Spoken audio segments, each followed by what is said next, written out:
श्री स्वामी समर्थ. तुमच्या सगळ्याचे आपल्या भक्तिमय चॅनलवर मनापासून स्वागत. स्वामी भक्त हो, आज पुन्हा एकदा नवीन स्वामी संदेश घेऊन आलेलो आहे. आजचा स्वामी संदेश अगदी नेहमीप्रमाणेच खूप खास असणार आहे, कारण प्रत्येक स्वामी संदेशाच्या मागे आपल्याला काहीतरी नवीन शिकवण मिळते आणि हे शिकवण घेऊन जर आपण चाललो तर हे आपले आयुष्य सुंदर व्हायला वेळ लागत नाही.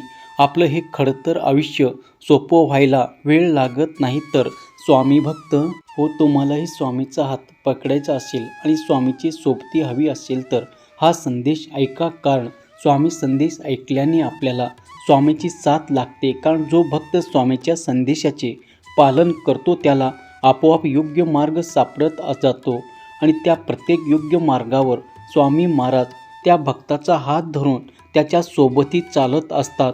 आजचा संदेश ऐकण्यासाठी तुम्हाला एक छोटंसं काम करायचं आहे. तुमच्या समोर 2 फुलं दिसत आहे. त्या 2 फुलापैकी एक फूल तुम्हाला निवडायचा आहे आणि स्वामी संदेश काय आहे तेही जाणून घ्यायचं आहे. तर स्वामी भक्तो, तुमच्यासाठीचं एक फूल निवडलं असेल असे मी आशा करतो आणि संदेश काय आहे तेही सांगतो. तर बघा, ज्यांनी 1 नंबरचं फूल निवडलं आहे त्यांना स्वामी महाराज काय सांगतात बघूया.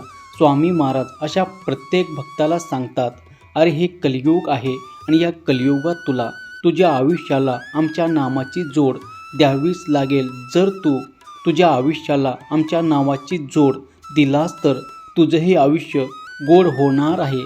तुला सगळं मिळवायचं आहे, खूप मोठे व्हायचे आणि तुझी प्रगती देखील तुला करायची आहे. पण ज्या कलियुगात जगत आहे ते कलियुग तुझी अधोगती देखील करत आहे, हे तुझ्या लक्षात येत नाही.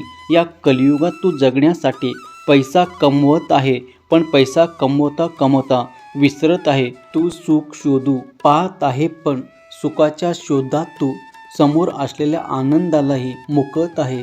सुख म्हणजे मुरगजळ. तू जितकं पकडण्याचा प्रयत्न करशील ना, इतकं ते लांब वाटणार आहे. पण थोडं शांत बसून समाधान मांडण्याचा प्रयत्न केला तर सुख तुझ्या पायाशी लोळेल. अरे या कलियुगात गंमत न्यारी आहे रे. या कलियुगात गंमतच फार विचित्र आहे. इथे गरीब दूरवर चालत जातो 2 वेळचं जेवण मिळवण्यासाठी.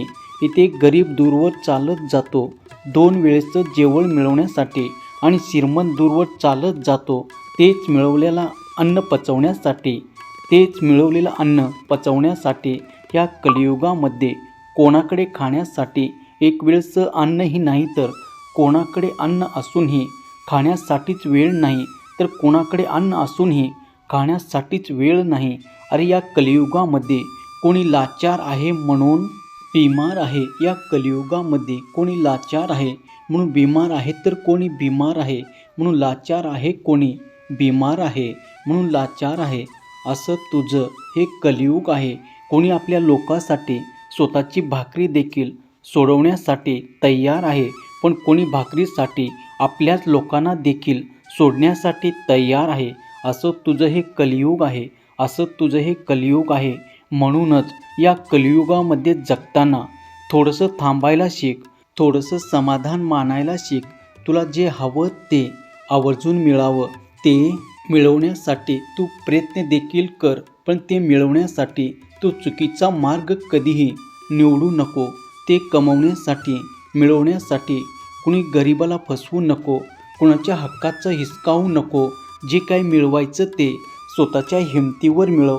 जेव्हा तू स्वतःच्या हिमतीवर स्वतःच्या कष्टाने काहीतरी मिळवण्याची इच्छा मनात ठेवतो ना, तेव्हा ती इच्छा पूर्ण करण्यासाठी तुझे हे स्वामी माऊली देखील तुझी मदत करत असते. पण हो, प्रत्येक गोष्टीच्या हट्टासापायी तुझे हे आयुष्य बर्बाद करून घेऊ नकोस, कारण इच्छा अपेक्षा हा कधीही संपत नाही.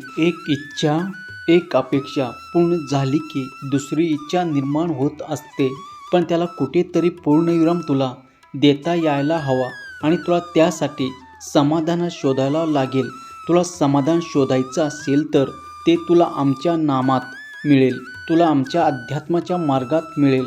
म्हणून कुणाचं सुख पाहून ते तुझ्या वाट्याला का नाही असं म्हणून असमाधानी राहण्यापेक्षा कोणाचं तरी दुःख पाहून ते निदान तुझ्या वाट्याला नाही हे पाहून समाधानी राहायला शिक.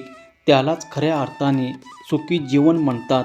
आणि तुला सुखी जीवन जगायचं असेल तर तुझं मन शांत असणं गरजेचं आहे. आणि तुला तुझं मन शांत ठेवायचं असेल तर तुझं मन शांतीसाठी आमच्या नामाची जोड तुला द्यावीच लागेल.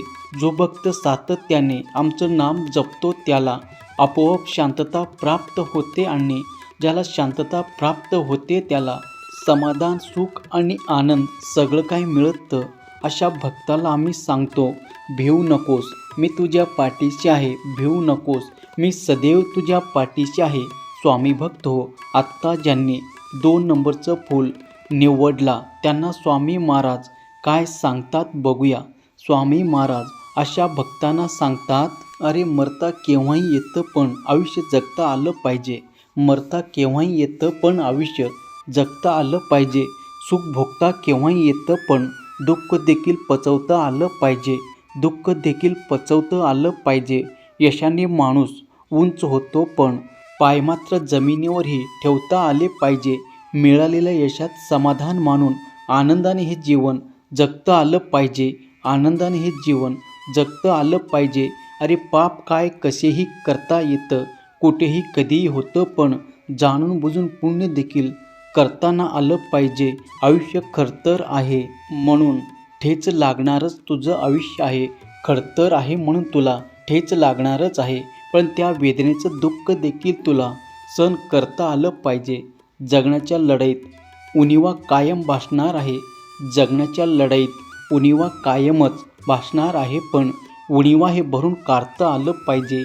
उणिवा ही भरून काढता आलं पाहिजे. हास्य आणि अश्रूचा मिलाप करून फक्त समाधानाने आयुष्य जगता आलं पाहिजे. समाधानाने आयुष्य जगता आलं पाहिजे. जेव्हा तुझे हे आयुष्य तू समाधानाने जगण्याचा प्रयत्न करतो तेव्हाच खऱ्या अर्थाने तुझ्या आयुष्याला अर्थ प्राप्त होते. अरे आनंदी राहणारा झोपडीतही आनंदी राहतो. पण ज्याला आनंद प्राप्त करता येत नाही, ज्याच्याकडे समाधान नाही, तो कितीही मोठ्या महालात राहिला तरी त्याला सुख काही मिळत नाही. मग तुझ्याकडे जे आहे त्याच्यामध्ये देखील समाधान मानायला शिक. तुझ्याकडे आजचे आहे ते कदाचित इतराचे फक्त स्वप्न असेल. म्हणून तुला जे मिळवायचं आहे त्यासाठी भगवंताचे आभार मान. आणि तुला भविष्यासाठी जे काही हवं आहे ते देखील तुला मिळवायचे असेल तर आमची हरकत नाही, पण त्यासाठी प्रयत्न कर. पण ते मिळत नाही म्हणून तू आज तुझा वर्तमान खराब करून घेऊ नकोस. जे तुला मिळणार आहे त्यासाठी तू प्रयत्न केले असतील तर नक्कीच ते तुला मिळणार आहे. पण म्हणून आजचा दिवस तू वाया घालवू नको. आज तुझ्याकडे जे आहे त्याचा आनंद मानून पुढे एक एक पाऊल टाकत राहा.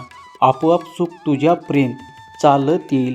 आणि या सगळ्यात काही गोष्टी करत असताना, तुझा संसार सांभाळताना परमात्मा देखील तुला साथ द्यायला आहे हे कायम लक्षात ठेव. तुला मनुष्य देह मिळाला आहे तरी या मनुष्य देहाचा तुला सोना करायचा आहे की एकमेव संधी असते भगवंताला प्राप्त करून घेण्यासाठी. आणि तुला जर भगवंताची प्राप्ती हवी असेल तर तुला अध्यात्माचं मार्ग निवडावं लागेल. आणि अध्यात्माचा मार्ग निवडताना तुला तुझा संसार सोडण्याची गरज नाही, पण तुझ्या संसारात राहून तुला त्या भगवंताची आठवण काढणं गरजेचं आहे. जेव्हा तू भगवंताचं नाम सातत्याने जपतो तेव्हा तुझा संसार सुखी करण्यासाठी हाच भगवंत मदतही करत असतो.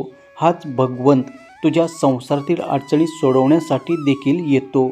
आणि तुला प्रत्येक टप्प्यावर, प्रत्येक सुखात तुझ्या पाठीशी आहे. भिवू नकोस, मी सदैव तुझ्या पाठीशी आहे. स्वामी भक्त हो. आजचा संदेश तुम्ही ऐकला असेल तर तुम्हाला कसा वाटला आणि तुम्ही कोणता नंबरचं फूल निवडलं आहे ते कमेंट करून नक्की सांगा. आणि असेच नवनवीन स्वामी संदेश ऐकण्यासाठी आपल्या भक्तिमय चॅनलला सबस्क्राईब करा. शेजारचं बेल बटन प्रेस करून ठेवा म्हणजे जेणेकरून नवीन आलेला संदेश सगळ्यात अगोदर तुम्हाला ऐकायला पोचेल. तोपर्यंत स्वस्त राहा, मस्त राहा आणि आपले स्वामी संदेश ऐकत राहा. धन्यवाद.